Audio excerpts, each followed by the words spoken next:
سب کے دل زخمی ہیں۔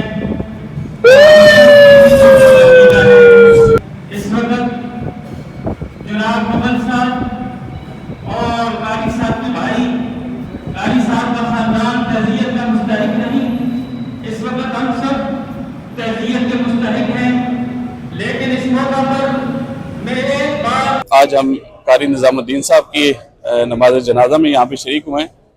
یہ اٹک کے ایک دیکھا جائے تو بہت ہی سفاکیت اور بربریت کا ایک مظاہرہ ہوا ہے۔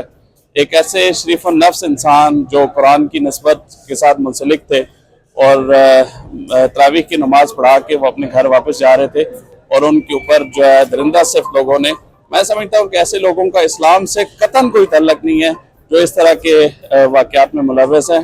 ایسے دہشت گردوں کا کلا کما انتہائی ضروری ہے، اور میں حکومت سے اپیل کروں گا کہ ایسے جو دہشت گرد ہیں ان کے لیے بہت سخت ترین موقف اپنانا چاہیے تاکہ یہ دہشت گردی کے واقعات جو ہے وہ مزید نہ بڑھے۔ یہ وہ معاملے ہیں جہاں میری دھرتی میں نہ میرے علماء محفوظ، نہ میرے مساجد محفوظ، نہ میرے مدارس محفوظ، نہ میرے بچے محفوظ، نہ سیکیورٹی فورسز محفوظ، تو پھر میری اس دھرتی کا یہ حال کیوں؟ یہ سوال تو بنتا ہے۔